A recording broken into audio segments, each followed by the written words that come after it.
Salve pessoal! Primeiro vídeo da série, primeiro vídeo de conteúdo. Vem comigo, módulo 1, conceitos em nuvem. Bora!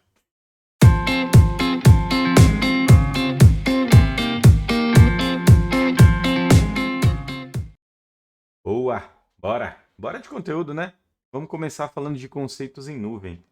Então esse capítulo é um capítulo legal, tem bastante coisa interessante que vale a pena vocês prestarem bastante atenção. Então fica aqui, bora comigo, então vamos começar, né? Então, legal, pessoal. Falando um pouquinho do que vem nesse capítulo, qual que é a ideia? A gente vai falar um pouquinho sobre modelos de nuvem. Tem mais de um? Tem mais de um. Geralmente tem, e são três. A gente vai falar um pouquinho sobre cada um deles. Mas, antes, precisa falar o que é computação em nuvem, né? Muita gente pensa, computação em nuvem é só computação. Não. Computação em nuvem, pessoal, nada mais é do que você trazer os seus serviços ou alguns serviços que você tenha on-premise para a nuvem. Usar o poder de processamento da nuvem, o poder de armazenamento e a característica e capacidade que eu tenho de análise dentro da nuvem, principalmente análise de custo, para o seu modelo de trabalho atual. Então, normalmente, o que acontece? As empresas elas não conseguem medir o que elas têm de poder computacional. Essa é uma pergunta que eu faço sempre nos clientes que eu tenho passado. Você sabe qual que é o seu poder computacional? Claro que não. O cara tem uma vaga ideia de quantos servidores ele tem, mas o quanto aquilo ali é capaz de processar, tem. Então, o que que isso me remete? Eu não sei o quanto a empresa pode crescer em determinado tempo. Então, isso é um risco. É um risco para o seu negócio como um todo. Então, a ideia da computação na nuvem é simplesmente te dar essa capacidade de, vamos usar um termo que a gente vai falar já já, que é escalar ou escalabilidade, que você tenha de aumentar o seu poder computacional de uma forma muito rápida e dinâmica. Não deu certo algum projeto que eu estou fazendo, eu mato essa capacidade ou devolvo para a Microsoft essa capacidade, está tudo certo. Então, por que as startups hoje todas nascem na nuvem? Por conta desse ponto, né? Então, é fácil de você conseguir criar algo e subir algo na nuvem, e da mesma forma que você cria, você destrói. Ou da mesma forma que eu criei algo pequeno, eu consigo aumentando ele de forma evoluída e controlada, né? E o principal disso é a análise que eu tenho sobre os custos. Então, para mim, o que eu mais me preocupo hoje é o custo. Por que, Henrique, o custo? Porque é em cima do custo que você valida o quanto você está dentro para o seu negócio ter perenidade, o que ele mantenha, o que ele cresça. Porque se eu tenho algo que não se paga, isso é o que acontecia muito no modelo on-premise. Eu tinha uma contratação de uma infraestrutura, eu não sabia se isso ia se pagar. Então, levando para os modelos em nuvem que nós temos aqui, eu vou levar o modelo da nuvem pública. O que é a tal da nuvem pública? A nuvem pública, pessoal, são os provedores que a gente está acostumado a ouvir. AWS, Azure, GCP, Oracle Cloud, IBM Cloud, Alibaba Cloud, tem um monte. Então tem um monte de nuvem pública hoje. A gente consegue provisionar serviços de forma simples e rápida e com um custo controlado. Então essa é uma das principais características que você tem na nuvem pública. Outras coisas que são legais. A nuvem pública, ela não fornece serviço só para mim ou só para você ou só para a empresa X ou Y. Ela fornece para todo mundo. Então a grande qualidade que eu tenho, um dos grandes benefícios é o cliente A e o cliente B usam a mesma nuvem. Então, o que eu aprendi no cliente A, posso usar no cliente B também de forma muito tranquila. Outro ponto que é importante levantar é a questão da segurança. A nuvem pública é segura? Com certeza. Muito mais segura do que o meu data center. Sempre que eu remeter as guitarras e o violão, pessoal, lembrem-se de um data center. Quem não sabe o que é um data center? Tá. Você que é mais jovem, nunca já começou a trabalhar na pandemia, não sabe o que é um data center. É legal. Um data center, pessoal, era um local nas companhias. Era não, ainda é, tá? Ainda existe muito data center por aí. É um local nas companhias que ele tem uma certa segurança para você entrar. Então o cara fica imaginando fechadura biométrica, eu consigo ter leitura de íris. Cara, em alguns lugares é quase isso. Não é aquela porta de ferro que parece um cofre. Cara, isso pense como um data center, é um lugar muito seguro dentro da sua companhia. Então pense para uma empresa que está começando agora, para ela iniciar com esse modelo, que ela tem que praticamente fazer um cofre forte, cheio de PC lá dentro, para que ela consiga hospedar o negócio dela. Cara, é muito caro. Então montar um data center, para quem já fez isso há alguns anos atrás ou há 20 anos atrás, esse data center ainda vem se pagando, que é algo muito é caro mesmo, pessoal. Quando vocês procurarem o preço de um data center, vocês vão ver o quanto isso custa. Até uma máquina física custa muito. Então a nuvem pública ela veio para auxiliar esse ponto. Para quem já está começando agora, pode começar na nuvem pública. Mas para quem já tinha, não tem problema, que é a famosa nuvem privada. Mas como assim nuvem privada, Henrique? O cara não tem acesso só de dentro da empresa dele? Não, necessariamente. Eu posso ter um serviço hospedado na minha empresa e é acessado de fora pelos meus clientes. Isso é a famosa nuvem privada. Outro ponto é o que a gente comentou. As organizações privadas, ou na sua grande maioria, até públicas também, têm o seu data center dentro da empresa. Ou até mesmo em um data center terceiro. A gente hospedava ali as nossas máquinas, está tudo certo. Eu tenho controle sobre isso. Eu posso ir fisicamente lá e ligar a máquina. No meu data center, alguém pode ir limpando o chão, passando um pano, vai lá e tropeça e desliga tudo. Então, isso é um data center numa nuvem privada. O risco é muito maior, mas só quem tem acesso são as pessoas da própria organização, na sua grande maioria. Então, tudo fica lá dentro. Então, controlador de domínio, meus sites, meu banco de dados, tudo está lá dentro. Então, essa é a ideia de nuvem privada. Por isso que ela está aqui, ó, penduradinha na minha janela. Então, isso é uma ideia de nuvem privada, que eu estou exposto para a nuvem, porém eu estou num cabo aqui. Se acontecer alguma coisa dentro da minha empresa, os meus clientes ficam sem serviço. Isso pode acontecer, tá? Como já aconteceu. E aí vem o melhor dos cenários, que é o que eu considero o mais apropriado para as grandes companhias que já têm ali o seu cenário de nuvem, na verdade já tem o seu cenário de nuvem privada, e eles precisam expandir com mais computação ou até mesmo com serviços que eles querem testar. Então, eu quero testar um serviço, sei lá, de inteligência artificial, ou eu quero testar um novo banco de dados. Cara, eu vou comprar isso e vou colocar aqui, vou precisar comprar uma licença, comprar a máquina, toda uma burocracia que eu tinha para conseguir aumentar o processamento de máquina ou qualquer coisa do gênero, eu quebro aqui na nuvem híbrida. Como assim, Henrique, nuvem híbrida? Eu tenho os benefícios da nuvem pública, com a segurança da nuvem pública, com uma conectividade com a minha nuvem privada. Então, esse é o principal ponto da nuvem híbrida, tá? É uma forma de você conseguir expandir e conseguir aumentar seu poder computacional em um determinado período do mês. Então, por exemplo, eu tenho necessidade de um período de faturamento onde eu preciso de computação, de uma máquina virtual, preciso de alguma coisa que me dê mais poder computacional. Eu posso usar esse modelo de nuvem híbrida. Porque na nuvem privada eu teria que ter mais uma máquina ociosa para que nesse período eu conseguisse escalar ou dimensionar algum outro serviço para ajudar no processamento através daquele cara. Então, na nuvem híbrida eu tenho e ganho esses superpoderes. Como vocês sabem, segundo o tio Ben, grandes poderes são grandes responsabilidades. Com esse modelo, eu trago pessoas que conhecem da infraestrutura padrão aqui. Então, pessoas que eram administradores de rede, administradores de data center, de servidores, eles começam a ter um viés de administração de nuvem. Então, todo aquele conhecimento que muita gente que estava no começo da nuvem, lá em meados de 2010, ali, aqui no Brasil, né, todo aquele burburinho em 2012, quando a Microsoft começou a vir com Azure, puta, eu vou perder meu emprego, o cara de infra, o cara de segurança, vou perder meu emprego, vai ficar tudo lá na nuvem, eu não vou ter mais esse cara. Tá redondamente enganado. O que mais tem hoje são oportunidades para quem conhece de nuvem híbrida e quem conhece de nuvem pública. Então, as oportunidades elas são muito maiores hoje em número e talvez até eu não estou muito por dentro do salário de cloud, especificamente na verdade, de cloud sim, de infraestrutura on-premise não. Mas com certeza as oportunidades são muito atrativas para quem é de cloud, muito mais do que quem é on-premise. E o híbrido ganha a experiência que o cara já trouxe da infra híbrida, da infra on-premise para infra híbrida. Isso vai trazer um ganho gigante, tanto para ele quanto para a companhia. Então, grandes companhias trabalham nesse modelo, tá?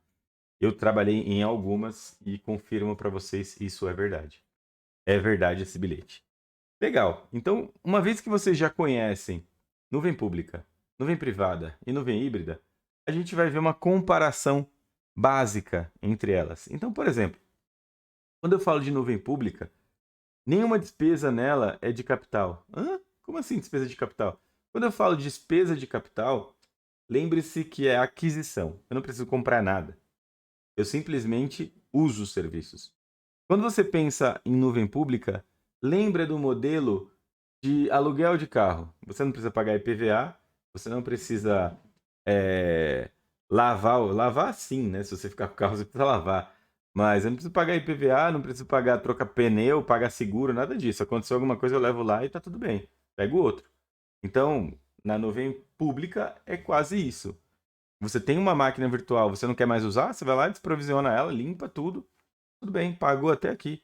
Não quero mais usar, não pago mais. Então, esse é um grande ponto que eu acho de extrema valia.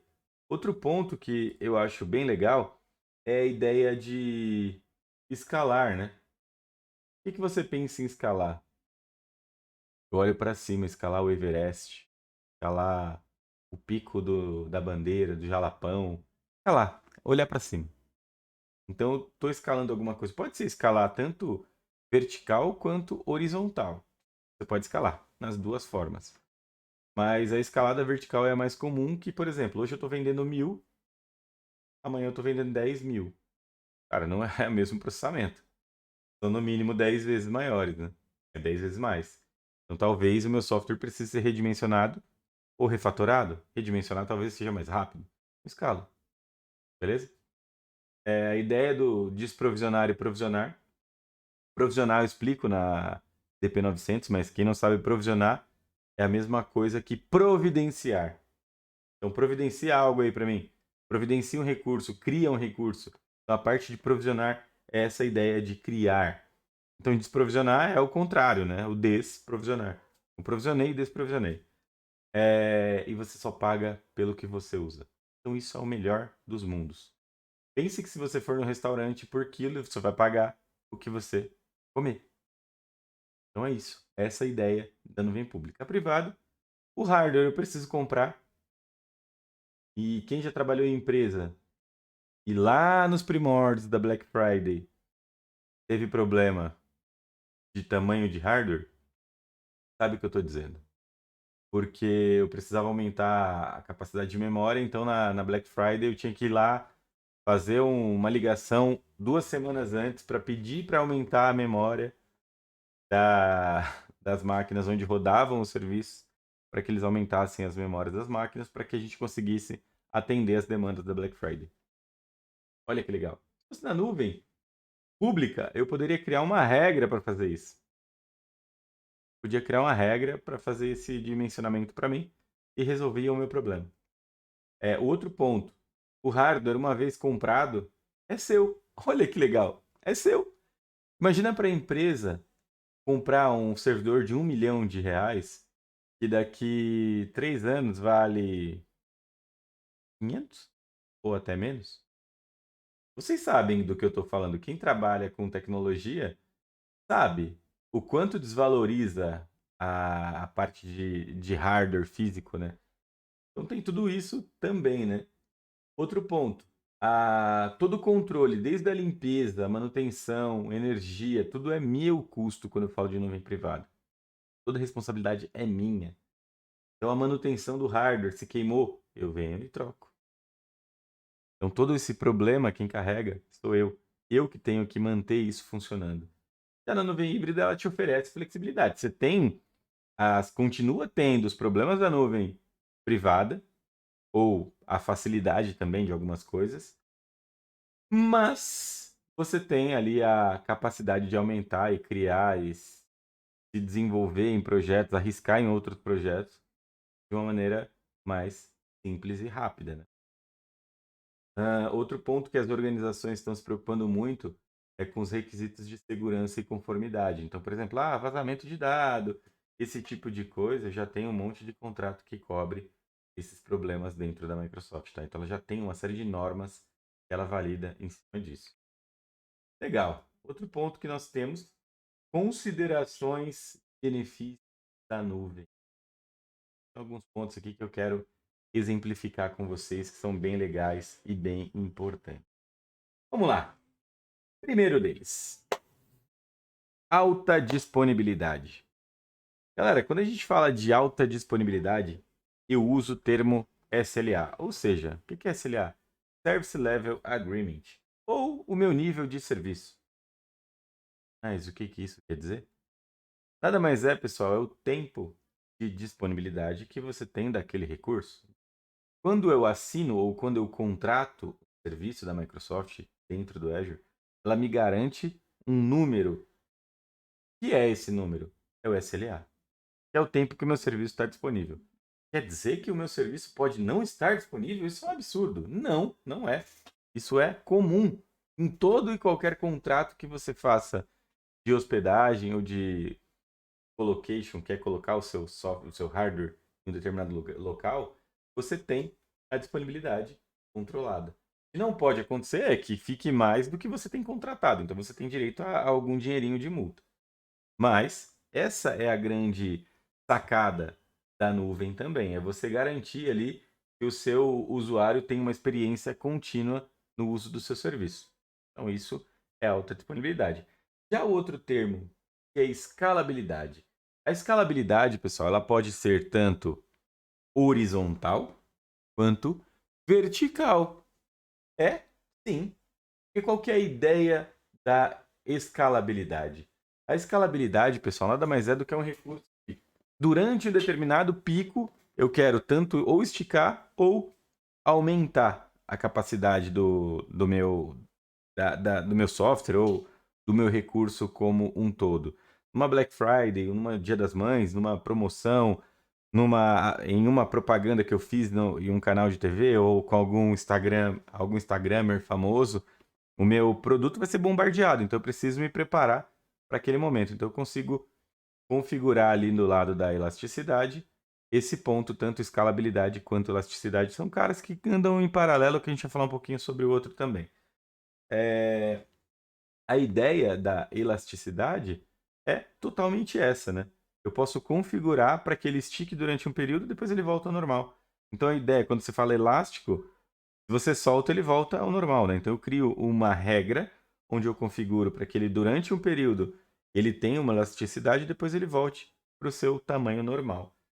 Outro ponto que eu gosto de falar é a agilidade, pessoal. Por que agilidade, Henrique?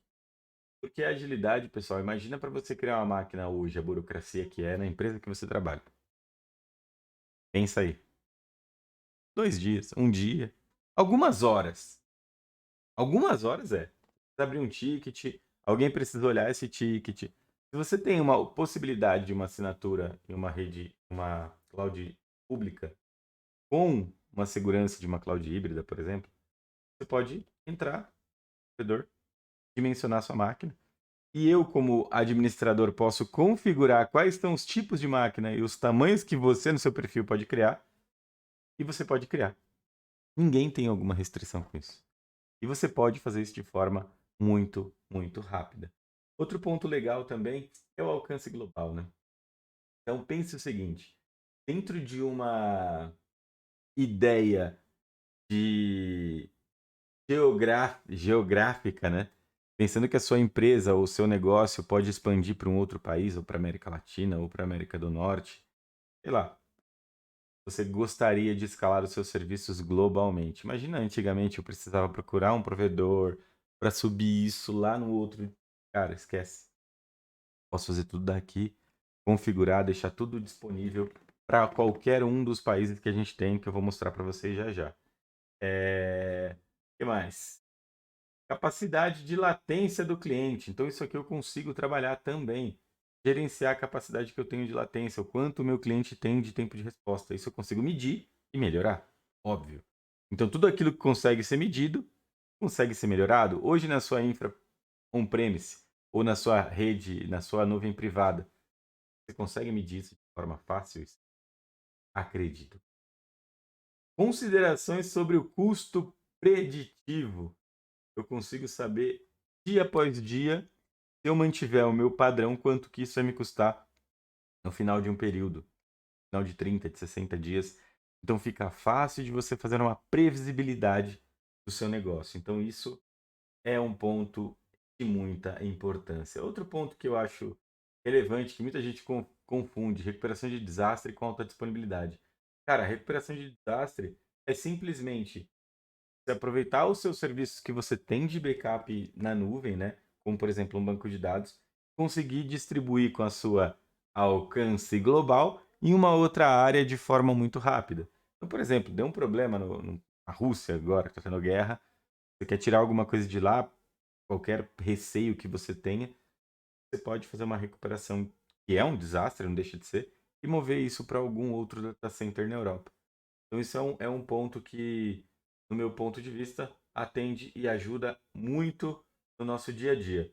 Outro ponto que é importante, que eu gosto de frisar aqui também, é segurança, né? Quem acha que benefício de nuvem a nuvem não é segura, no caso da nuvem pública, é. Porque tem muita gente ali dentro hospedada. Ela é certificada por diversos órgãos. Então tem uma política de segurança por cima da nuvem pública bem pesada. E eu garanto que é muito mais pesada do que a nossa política dentro de empresas aí que eu conheço, que são SOCs, inclusive. E você vê a quantidade de empresas que sofrem com problemas de segurança hoje no Brasil e os problemas de segurança que você não escuta, quase não escuta falar, que aconteceram em provedores de nuvem pública. Então, essa é o grande X da questão. Nuvem pública é segura, sim. Então, olhando todos esses benefícios, eu vejo alguns deles assim com muitos bons olhos.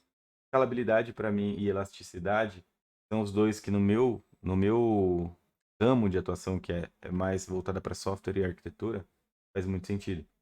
A parte de agilidade, para quem é ansioso, trabalha com projeto, cara, é infinitamente glorificante quando você consegue disponibilizar sua infra. Você mesmo já consegue subir as suas aplicações de forma rápida, sem depender de ninguém.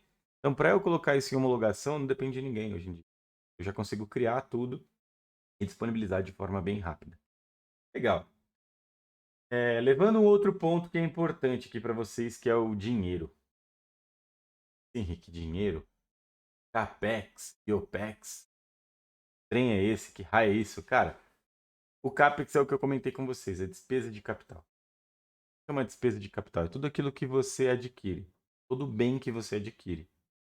Interessante. Todo bem que eu adquiro, então se eu comprar um carro para a empresa, é um CAPEX. Se eu comprar um servidor para a empresa, também é um CAPEX.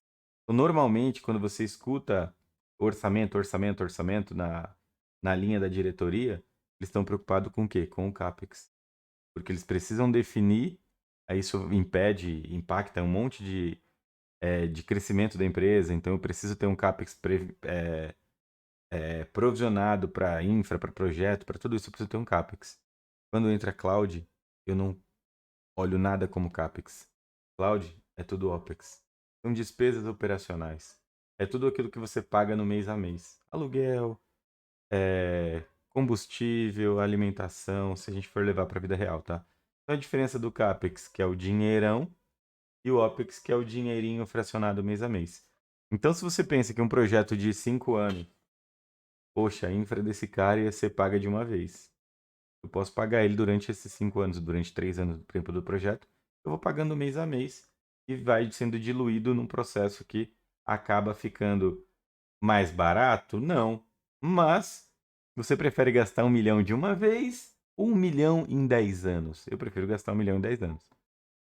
E esse 1 milhão de uma vez você pode investir ele e até conseguir rentabilidade sobre esse dinheiro para você gastar o seu mês a mês do seu OPEX. Então, é uma estratégia também para as empresas começarem a pensar. Lógico, já estão pensando e já estão fazendo. É um ponto muito importante. Modelo baseado em consumo, galera. Cara, quando eu falo de modelo baseado em consumo, significa que eu gastei, eu pago. Eu não gastei, não usei, não pago. Então, para mim, esse é o melhor modelo. Eu consigo olhar o que um time está fazendo e falar, olha, vocês estão gastando muito, vamos segurar o pé, não vamos criar mais nada, porque senão a gente vai bater o nosso teto de gasto no mês. Ou como eu posso também ver e falar, nossa, a gente preveu gastar 5 mil e está gastando 500, olha que beleza. Então isso também é uma boa jogada que você tem para conseguir negociar os seus contratos ali dentro dos seus clientes e trabalhar isso de uma forma muito mais clara com todo mundo. Então, olha, eu estou gastando de infraestrutura tanto e eu tinha previsto tanto, mas a gente fez algumas adaptações e está conseguindo consumir menos. Então isso para mim, é um ponto positivaço, essa questão de baseado em consumo. E o mais legal de tudo, eu consigo fazer uma previsibilidade do mês inteiro. Então quer dizer que se eu estou gastando muito, eu consigo ir lá e diminuir os tamanhos e gastar menos? Com certeza. Isso que é uma parte legal. Legal. E aí, cara, quando a gente entra em serviços em nuvem, tem ali a fatia que eu acho bem bacana da gente discutir. Eu trago um outro slide que especifica isso de uma maneira bem clara para todo mundo, que é o pizza como serviço. De pizza como serviço, aqui, só para vocês fazerem uma analogia rápido, beleza? A gente tem um modelo que é na sua infra privada, na sua nuvem privada, que é o on-premise, beleza? Guardem esse nome, on-premise, ou seja, em casa. Fazer a pizza em casa. Quando você faz a pizza em casa, você tem que ir lá comprar fermento, fazer a massa, comprar bebida, colocar para gelar, gastar energia elétrica para conseguir deixar gelando as coisas, gás para assar a massa, recheio, tudo. Tudo é seu. Então, pensando que toda a responsabilidade da pizza é exclusivamente sua, beleza? Quando você vai no mercadão lá e pega aquela pizza congelada, você precisa montar a mesa? Precisa. Precisa comprar bebida? Precisa. A eletricidade para colocar a pizza ali, ela ficar crocantezinha, ou sequinha, ou douradinha, como você acha melhor? Sua. Forno, fogo, tudo seu. Tudo seu. Então, o congelado você tem um trabalho, você tem uma responsabilidade. Qual é? Mínima, mas tem. O resto não é sua. É responsabilidade de quem fez a pizza. Já quando eu peço a pizza em delivery, qual que é a minha responsabilidade? Cara, colocar os pratos na mesa, colocar aquela toalha de mesa de pizza e comprar as bebidas e botar para gelar. Só. Mas quando você vai, pega a patroa, o patrão, ou quem você gosta de levar para jantar, leve para jantar. O que você gasta? Nada. Só o dinheiro. Porque eu sento na mesa, peço a pizza, não, eu quero 2 pedaços dessa, 2 dessa, o cara chega lá, entrega, eu como, saio cheio, mas saio feliz. E eu só gastei nada. Só o meu dinheiro e o meu tempo que eu tive que ir até lá para fazer isso. Então você tem essas diferenças aqui. Sendo que uma é o seu ambiente local, que é o on-premise. O outro é a infraestrutura como serviço, que é a sua casa, a infraestrutura. O outro é a plataforma, que eu considero sua mesa como serviço. E por fim, você não tem nada de serviço, você só paga o garçom, né? Paga só o garçom para ele te trazer a pizza ali e você comer. Bebida, escolhe a bebida que você quer, o vinho ou o refrigerante, toma e tá tudo bem. Isso aqui é um software como serviço. Então, se a gente levar para uma analogia padrão aqui de infraestrutura como serviço, eu tenho a infraestrutura como serviço. O que é a minha responsabilidade? O prédio é minha responsabilidade? Claro que não, Henrique. A minha responsabilidade é o quê? Servidor? Depende. Criei uma máquina virtual? É minha responsabilidade. O armazenamento? É minha responsabilidade. O sistema operacional que roda na máquina virtual? Também é minha responsabilidade. É máquina virtual. Que mais? A rede, que se uma rede enxerga a outra, responsabilidade de quem? Minha. Então, quando eu falo de infraestrutura como serviço, significa eu vou te prover a infraestrutura, máquina virtual, armazenamento, rede, sistema operacional, atualização da máquina virtual, de quem que é? É minha. A máquina é minha. Então, eu que gerencio isso. Então, a infraestrutura física do prédio, cara, não quero nem saber onde está. Aliás, eu nem sei onde está. Eu sei que está aqui no sul do Brasil, no sudeste, ou na Europa, mas especificamente onde está, faço a menor ideia. Nem quero saber. É até bom. Quando eu parto para o princípio de plataforma como serviço, eu já vou para um outro patamar. O que é minha responsabilidade? A máquina? Não. A minha responsabilidade é software, dados, banco. A infraestrutura subjacente, quando a gente fala disso, significa que a infraestrutura de conexão do banco com o meu software é minha responsabilidade. Se o software está seguro, também é minha responsabilidade. Então, tudo isso são preocupações minhas como provedor de serviço. Então, isso se chama PaaS. A minha plataforma está como serviço. Então, por exemplo, eu criei aquele sistema de contabilidade para fazer imposto de renda. Você entra lá, pá, digita seus dados, o sistema é meu. Eu fiz e eu coloquei no ar. Então toda a gestão disso para você conseguir lançar seu imposto de renda é minha preocupação. Já a sua, qual é? Seria o SaaS. O que é o SaaS? SaaS, pessoal, é um CRM, é um Salesforce, é um 365, é o Office, né, que é o 365 hoje em dia, e você simplesmente só chega e usa e se preocupa apenas com os seus dados. Então, isso é um ponto que é extremamente importante que vocês saibam. A diferença de IaaS, PaaS e de SaaS. Qual é a grande diferença de IaaS para PaaS, Henrique? A minha preocupação não é com a infraestrutura física. Qual é a grande preocupação? Qual é a grande diferença de PaaS para SaaS? O PaaS, eu sou o provedor de serviço. O SaaS, você é o consumidor do meu serviço. Então, levando essa analogia, é uma forma simples que você tem para abstrair os três. De uma forma clara, o que cada um tem aqui. O IaaS é um serviço de nuvem, flexível mais que o seu on-premise, claro. Então, ali no IaaS, você tem a possibilidade de criar e matar suas máquinas de forma rápida. Você gerencia o seu hardware, né, o tamanho que você quer e faz todo o aprovisionamento e desprovisionamento disso. Já o PaaS é um foco no desenvolvedor. Então, quando eu falo que eu gosto de criar minha infraestrutura, é porque eu vou aqui, ó. Eu vou no PaaS. Crio minha infraestrutura, disponibilizo meus aplicativos e os meus clientes de SaaS conseguem consumir isso de maneira muito rápida, fácil. Então, esse é um modelo, pensando na pizza, que você está pagando aqui só para usar.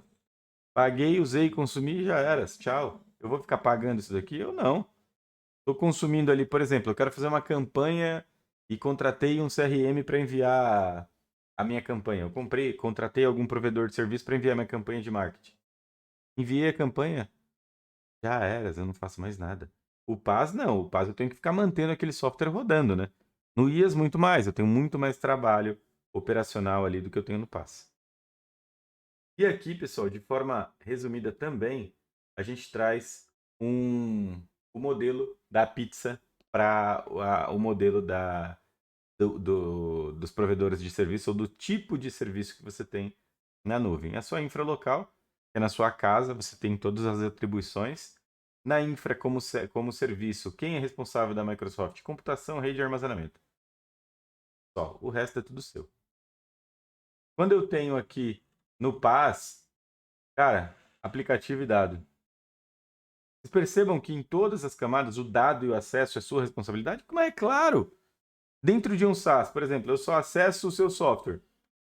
Você me der acesso. Você não me deu acesso, eu não tenho acesso. Óbvio, né? Então, esse é o grande ponto aí do que a gente vai pegar nesse primeiro capítulo.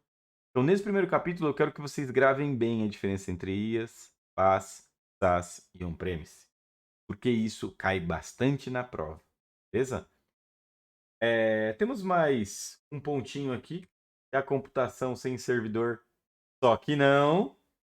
Como assim, Henrique? Computação sem servidor, só que não? Cara, a computação sem servidor é uma ideia de algo que é executado por evento. É um modelo que eu gosto muito, tá? Eu vou fazer algumas demos para vocês. É um modelo que basicamente o seu código ele é como se fosse um script que é executado com algum estímulo externo. Pode ser schedulado, pode ser por um evento que chegou de uma criação, pode ser de uma chamada de um e-mail que chegou, de um tweet que mandaram com uma determinada hashtag. Então, tudo isso é possível através de disparo de computação sem servidor. Mas ele não tem servidor? Sim, ele tem servidor. O problema é que eu não sei nada desse servidor, onde está, com quem está, onde está aqui, qual é o sistema operacional, onde que roda, não sei. Não sei de nada. Eu sei que eu ponho um plano de consumo ali e mando ver. No máximo, eu sei que está numa determinada região. Só. O resto é por conta do provedor. E aí, galera, como é de costume, aquele bom e velho questionário. Bora lá. Qual das opções a seguir não é uma categoria de computação na nuvem? NAS, rede como serviço, PaaS, que na verdade seria network como serviço, né? PaaS, plataforma como serviço, IaaS, infraestrutura como serviço, ou SaaS, software como serviço. Qual delas não é? Vou dar 3, 2, 1. Você pensou em NAS, você está certo? 2. Qual das afirmações a seguir é verdadeira? Verdadeira, veja bem, sempre tem essas questões que é importante você ler bem, viu? Com as opções de OPEX, despesas operacionais, você é responsável por comprar e manter seus recursos de computação? Com OPEX, despesas operacionais, você é responsável somente pelos recursos de computação que você usa? Ou com CAPEX, despesa por capital, você é responsável somente pelos recursos de computação que você usa?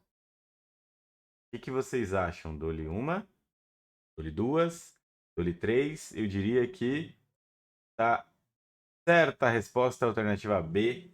Quem pensou que o OPEX é responsável somente pelos recursos de computação que você usa, na verdade você é responsável pelo que você usa. É responsável por pagar. Beleza? Quais das opções a seguir não é um tipo de computação em nuvem? Nuvem distribuída, híbrida, privada e pública. A gente falou disso hoje, pessoal. É possível. Dou-lhe uma, dou-lhe duas, dou-lhe três. Vamos lá, a resposta é nuvem distribuída. Última pergunta de hoje é: qual das opções a seguir não é um benefício de usar serviços em nuvem? Escalabilidade, recuperação de desastre, alta disponibilidade ou isolamento geográfico? Vamos lá, que a gente falou um pouquinho sobre isso. O que vocês me dizem? Dou-lhe uma, dou-lhe duas, três e isolamento geográfico é a resposta certa, porque isso não existe. Não é isolado, porque as regiões elas são distribuídas e a gente vai falar mais sobre isso na parte 2. Forte abraço, galera. Valeu. Até o próximo vídeo.